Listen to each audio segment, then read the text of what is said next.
Salut ma biquette et bienvenue sur Jurassic Mask, la chaîne qui parle le dino. Aujourd'hui on va taper très fort puisqu'on va parler de l'héritage de John Hammond, c'est-à-dire Jurassic World.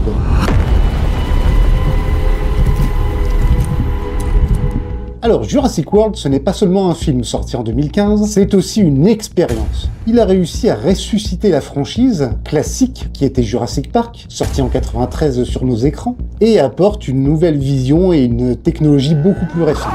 On rêvait tous secrètement de voir fonctionner Jurassic Park pour de vrai, et s'imaginer enfin visiter les attractions, les boutiques et même les hôtels, frissonner devant le tyrannosaure comme Lex et Tim, courir au milieu des Gallimimus et pourquoi pas dormir dans un de ces superbes hôtels sur Isla Nublar. L'histoire commence avec la réalisation du rêve de John Hammond, un parc à thème avec des dinosaures vivants, des visiteurs et une notoriété mondiale. Le parc est en plein essor avec des millions de visiteurs chaque année. Mais les ambitions démesurées des créateurs comme le successeur de John Hammond, Simon Masrani, et le docteur Henry Wu les conduisent à franchir une limite qui va être dangereuse. Ils créent l'Indominus Rex, un hybride génétiquement modifié, mais c'est avec lui que les soucis vont commencer. Je demande à tout le monde de rester calme.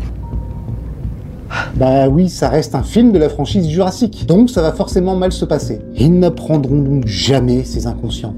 C'est pas vrai, ils ont toujours pas compris. Parlons déjà des personnages. Oui, parce que ça va pas être les mêmes que dans Jurassic Park, pour certains, pour les trois quarts, pour presque la totalité en fait. Claire Dearing, jouée par Bryce Dallas Howard. Mais si, vous savez, la fille de Ron Howard. Mais si, Ron Howard, Richie Cunningham, dans Happy Days. Je crois que la référence est un peu datée là. Celui qui a réalisé Apollo 13, la trilogie Da Vinci Code, Backdraft, Willow, Cocoon, et même Splash. Ouais, Splash, c'était un film que j'avais bien aimé quand j'étais gamin, mais je pense que ça a quand même dû très mal vieillir. Bon bah voilà, Claire Dearing, c'est la gestionnaire du parc. Elle est dure, froide, sans aucune compassion pour l'animal. Le génome de base provient du T-Rex, pour le reste c'est classifié. Et son parcours dans cette histoire la voit évoluer, jusqu'à ce qu'elle devienne une protectrice passionnée des créatures du parc.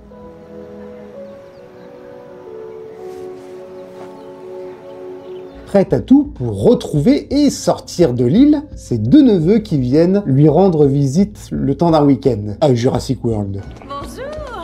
Oh, mais dis donc, tu es mignon. Maintenant, Owen Grady, interprété par Chris Pratt. C'est carrément bien. Et si, Star-Lord, Tu me connais peut-être mieux sous un autre nom. Star-Lord. dresseur de raptors. D'ailleurs, la relation entre ces deux personnages, entre Claire et Owen, est un petit peu complexe. On sent bien qu'il y a déjà eu quelque chose entre eux. Il y a bien un de ces besoins que tu ressens, non? Ça apporte une dimension un petit peu plus humaine au film. On comprend bien qu'ils ont une liaison éphémère. Bon, vous avez aussi les deux enfants, qui pour moi ont un petit peu moins de consistance que Tim et Lex que nous retrouvions dans Jurassic Park. Mais les véritables stars du film, ce sont bien les dinosaures. Du vélociraptor intelligent à l'impressionnant tyrannosaure, chaque créature est revenue à la vie avec des effets spéciaux de pointe. Alors, Jurassic Park avait déjà fait très fort en 93 avec un mélange d'animatronique et d'effets spéciaux, mais il s'est écoulé quelques années depuis et la technologie a légèrement évolué. Moins d'animatronique et plus de CGI. Donc parlons un peu plus de ces créatures fascinantes. Commençons donc par l'hybride que je vous parlais tout à l'heure, l'Indominus Rex. Eh ben, c'est un hybride génétiquement modifié et conçu pour être plus grand que le tyrannosaure et plus intelligent que les vélociraptors. Donc il y a de l'ADN de tyrannosaure, de vélociraptor et d'autres espèces plus contemporaines pour compléter le génome. C'est une créature, je vais pas dire dinosaure, parce que c'en est pas un. En plus, il y en avait un, il était mi-ours, mi-scorpion et re-mi-ours derrière. C'est une créature qui symbolise l'arrogance scientifique et les dangers de la manipulation génétique. Ce dinosaure devient un produit d'appel pour les visiteurs en manque de sensations. Des dinos, c'est bien assez waouh. Pas selon les critères de nos focus group. L'Indominus Rex nous remet en pole position. L'Indominus Rex. Le Dr Wu a dépassé la morale en créant un sujet que même la nature n'avait pas osé imaginer. Une saloperie de machine à tuer sans instinct, ni place dans la chaîne alimentaire. Autant j'ai prouvé de l'admiration pour le tyrannosaure dans Jurassic Park, Le Monde Perdu et même Jurassic Park 3, autant l'Indominus Rex, je pense, a été créé pour inspirer seulement méfiance, dégoût et rejet. Oui, parce que c'est vulgairement un produit humain. Passons maintenant à Blue. Blue, qui est la leader du petit groupe de vélociraptors qu'Owen tente de dompter, de dresser, essaye de... je sais pas comment on peut dire, de s'acoquiner.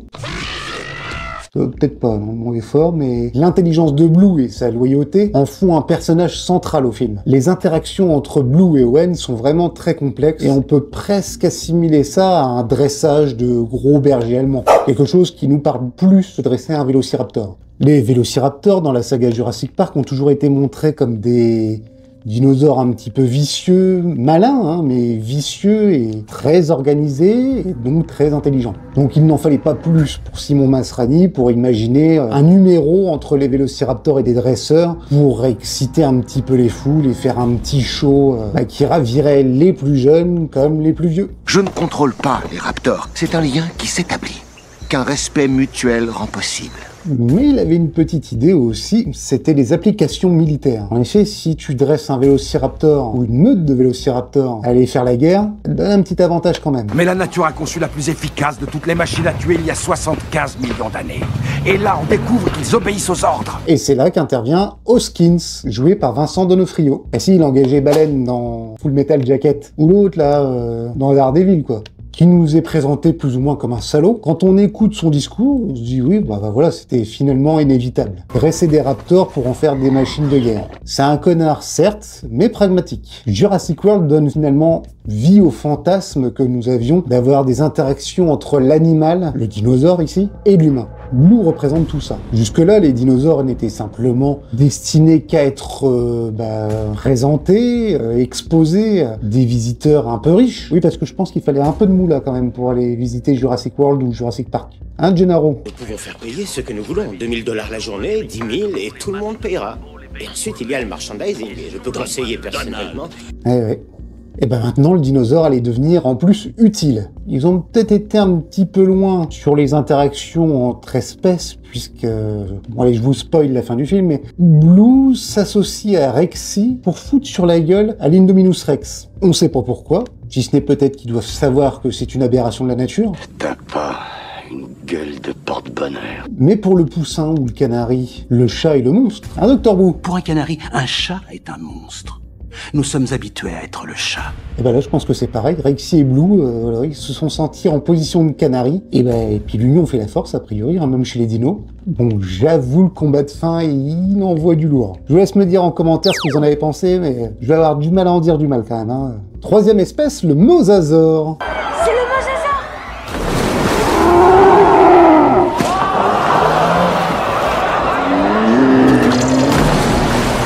Alors, pour les plus connaisseurs, le mosasaure, vous allez me dire, c'est pas un dinosaure. Et tu auras raison, ma biquette. Le mosasaure est un reptile marin. Il impressionne ici par sa taille légèrement démesurée et sa puissance. La scène où il attrape le requin en plein vol, façon Marineland, ça reste une des scènes les plus mémorables de la saga. Petite anecdote, savez-vous pourquoi c'est un grand requin blanc qui descend du téléphérique là, et qui va être servi en pâture au mosasaure? Oui, il y en a plein qui le savent, il y en a plein qui le savent pas non plus. Et ben, ce grand blanc est juste un clin d'œil à Steven Spielberg. Oui, parce qu'il a réalisé Jurassic Park, mais aussi Les Dents de la Mer. Son premier blockbuster. La boucle est bouclée, vous allez voir, mais tout au long du film, vous avez plein de petits clins d'œil comme ça, des marques de respect envers Steven Spielberg ou le reste de la saga Jurassic. Donc le mosasaure évolue dans un grand bassin, donc comme je vous le disais, façon Marineland, et le clou du spectacle, c'est quand les gradins se mettent à descendre le long de la paroi vitrée pour voir évoluer l'animal dans son milieu naturel, qui est donc sous l'eau. Voilà, rien à dire, c'est top. Quatrième espèce, et pas les moindres, le Tyrannosaurus Rex. Un repas du T-Rex. Le T-Rex, la star originale de Jurassic Park, revient en force dans Jurassic World. Son rôle crucial dans le climax du film nous prouve que c'est encore le roi des dinosaures, ou pour ici la reine des dinosaures. Oui, car il s'agit bien de Rexy, la femelle du premier Jurassic Park, qui était exposée sur Isla Nublar déjà, qui certes a pris de l'âge, mais qui garde une élégance, une grâce qui lui est propre à elle seule. Certes, elle est un petit peu amaigrie depuis 1993, Si vous comparez les deux images, la Rexy de 93 et la Rexy de 2015, on sent qu'elle accuse quand même le poids des années. Après, je la trouve clairement sous-exploitée dans ce film par rapport à 1993. Mais au moins, elle a le mérite de remettre encore les choses à leur place, comme dans le premier Jurassic Park. Elle est paradoxalement la protectrice de nos héros. tout en restant l'animal le plus dangereux sur la planète. Un peu comme Godzilla en fait. Moins grand, moins radioactif, et avec beaucoup plus de classe. Tiens, on va voir tout de suite quelques anecdotes de tournage. Bryce Dallas Howard a insisté clairement pour tourner les scènes de poursuite qu'elle a eues avec Rexy en talons hauts. C'est elle qui a insisté. Elle disait que ça allait ajouter une touche de réalisme à son personnage. Malgré le défi physique, il faut le reconnaître, que distancer Rexy en talons, d'ailleurs c'est ce qui a été reproché un petit peu par les fans de la saga à son personnage. Vous distancez un loup. Croyez pas que vous êtes un peu con? Bon, personnellement, j'ai jamais mis de talons et encore moins courir avec. Oh, puis les gens, ils râlent pour tout de toute façon. Donc, je vais pas me prononcer sur quelque chose que je ne sais pas. Alors, les râleurs trouvent que c'est pas crédible de distancer Rexy en talons, mais pas impossible que le T-Rex existe de nos jours. C'est un film, hein, les gars, pas un documentaire. Hein. Bon, allez, sans transition, voyons tout de suite un autre personnage, donc le personnage d'Owen Grady, interprété par Chris Pratt, à qui il a apporté un peu de charisme. Hein. Mais pour être plus crédible dans ce rôle, il a absolument voulu comprendre le comportement des animaux sauvages de la nature. Donc il a suivi une formation où il observait les animaux sauvages en pleine nature. Bon, il incarne le mec badass, qui ne recule pas devant le danger. Et avec Claire, ils vont aller parcourir le parc. Ils vont parcourir le parc à la recherche des deux neveux de Claire, qui n'ont pas voulu écouter les consignes d'évacuation quand l'Indominus s'est barré de son enclos. Quand je vous disais qu'ils n'apprennent jamais rien. Ah, ça joue quand même pas à grand chose. Hein. Deux merdeux qui font chier. Owen, il a ce petit côté pince sans rire que j'aime bien, et il s'offre même le luxe de faire une petite virée en moto avec une escouade de raptors. Pour aller chasser l'Indominus Rex avec Omar Sy en plus. Oui, parce qu'on nous montre dès le début du film qu'Omar et Chris, là, enfin Owen et je sais plus comment il s'appelle, tiens, Barry, je crois. Ah, ils essayent de créer un lien avec les Vélociraptors, Echo, Delta, Charlie, Blue, et on sent que le lien est encore un petit peu fragile, si je peux me permettre. Reste Hey! Tu entends ce que je dis? Delta, je te vois, bouge pas. Non, vous pensez pas? De là à leur faire quelques tours comme ça devant le public, on n'y est pas encore. Alors, les effets spéciaux dans ce film ont été traités par ILM, qui repousse toujours un petit peu plus les limites de la technologie, puisqu'ici nous avons, alors pas beaucoup d'animatroniques, comparé à Jurassic Park. Dans celui-là, vous n'allez avoir que le coup de l'apatosaure. Et celui qui est en train de mourir au sol dans les bras de Owen et Claire.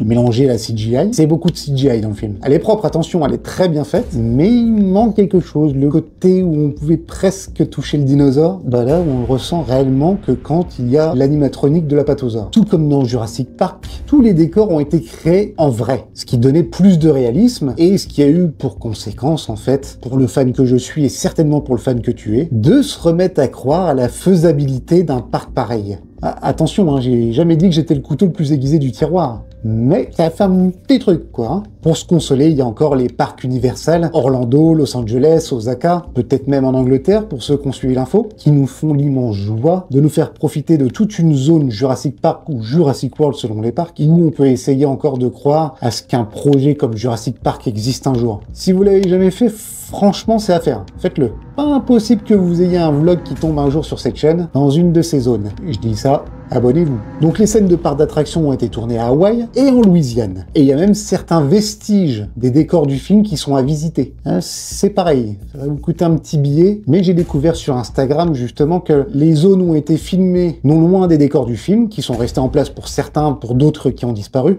En tout cas, ils balisent toujours les zones. Des plans filmés, par exemple de la cage de l'Indominus Rex, ou de l'arbre où Grant et les enfants se cachent du tyrannosaure qui chasse les Gallimimus. Enfin voilà, il y a des choses qui se font sur Jurassic Park, et parce que tout a été créé en dur, tout reste visitable, ou presque. Jurassic World soulève des questions éthiques très intéressantes. La manipulation génétique et les conséquences imprévues des erreurs de nos scientifiques sont les thèmes centraux de l'histoire. Le clonage, qui était déjà un vrai sujet en 1993, ça revient un petit peu sur le devant de la scène. Le film nous pousse à réfléchir. Jusqu'où sommes-nous prêts à aller pour satisfaire notre curiosité et notre ambition? Bon, moi, personnellement, je vote pour la curiosité, hein. Ramenez-moi ces dinosaures à la vie. S'il faut donner quelque part, je donne. Non, vous pensez pas? Moi, je suis pour commencer par le tyrannosaure, donc... Qui vote le tyrannosaure? Bon, les scènes d'action sont tout simplement spectaculaires dans le film. On a un vrai spectacle. Que ce soit de l'évasion de l'Indominus Rex, qui intervient assez rapidement d'ailleurs dans le film, à une chasse à l'homme dans la jungle avec les gamins, à la course-poursuite haletante dans la jungle entre les raptors, jusqu'à la scène finale avec Blue, Rexy, le Mosasaur et l'Indominus Rex. Chaque moment a été créé pour nous tenir vraiment en haleine. Ah bah tu regardes ça, tu fais rien d'autre à côté. Hein. Il n'y a aucun problème de rythme dans le film.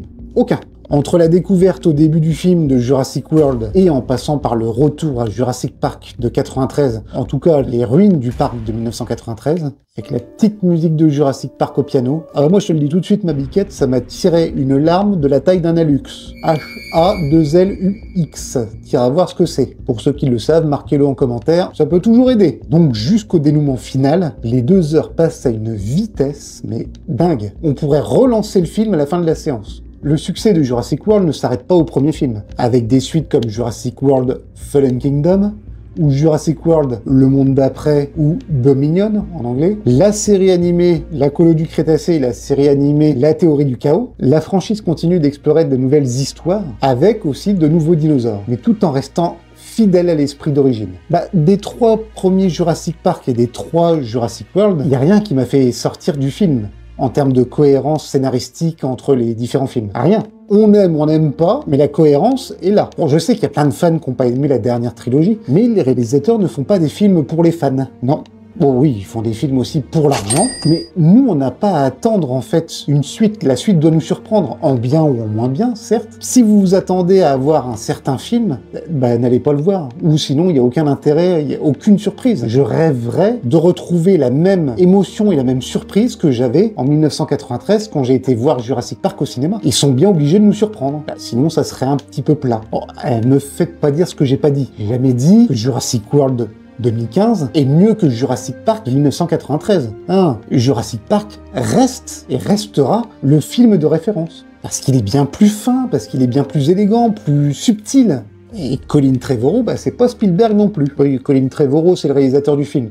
J'en ai pas parlé, parce que c'est pas non plus... c'est pas Spielberg, quoi. D'ailleurs, personne n'arrivera jamais à égaler Steven Spielberg. Parce qu'il faut être Spielberg pour faire du Spielberg. Mais force est de constater que notre ami Colin Trevorrow, il rend hommage quand même au premier film de 1993. Oui, c'est pas simplement du fan service qu'il va vous faire dans le film. Ce sont des hommages à un maître du cinéma, Steven Spielberg. Puis s'il en aurait pas fait, ça lui aura été reproché. Il y a peut-être un petit poil trop, mais à la limite, vaut mieux être généreux que radin. Lui, ce qu'il fait, Colin Trevorrow, ici, c'est qu'il exauce le rêve de tous les fans. Ce que je vous disais tout à l'heure, Jurassic Park fonctionne, ça y est. Alors, il appelle ça Jurassic World parce qu'il faut bien différencier les 2 parcs. Et ça y est, ça marche, ça existe là, enfin. Et c'est ce que la bande-annonce nous promettait. Et c'est pour ça que tout le monde y est allé. Bon, le film est plus bourrin, moins subtil que l'original, que de 93. Et il est même parfois maladroit sur certains sujets. Et personnellement, je lui en veux pas. Au contraire, je l'aime aussi avec ses défauts. Parce que c'est une lettre d'amour aux fans, ce film. Alors oui, c'est peut-être pas le film que vous attendiez, mais c'est le film qu'il nous fallait en 2015. C'est le film dont nous avions besoin. Ah oui, il y a un petit clin d'œil toutes les 5-10 minutes dans le film. T'as vu, j'ai fait ça comme dans Jurassic Park, là. Là, j'ai fait ça, t'as vu? T'as vu, là? C'est la même Jeep que dans Jurassic Park, là. T'as vu, j'ai mis la musique de Jurassic Park aussi, oui. Les fans, Jeremy Rexy, qui était dans Jurassic Park à l'époque, c'est la même. Bon, plus amaigri. Et moi je prends ça comme une marque de respect de Colin Trevorrow. Et je pense que c'est un fan de Jurassic Park tout comme moi. Et certainement comme toi. Et il a fait ce film dans ce sens-là. Donc merci Colin. Thank you Colin. Et pour conclure, je dirais encore une fois, merci et bravo Colin Trevorrow pour ce film dont j'avais tellement besoin. Merci pour tout ça. Merci ma biquette d'avoir suivi ma vidéo sur Jurassic World. Dis-moi ce que toi tu as pensé de ce film. Quel est ton dinosaure préféré dans ce film et celui que tu détestes le plus? Tu me dis ça en commentaire. Et tu n'oublies surtout pas de liker, de t'abonner, de partager cette vidéo là sur tes réseaux, parce que sinon je te lâche le mosasaure au cul. Allez, je te remercie ma biquette, ciao bye.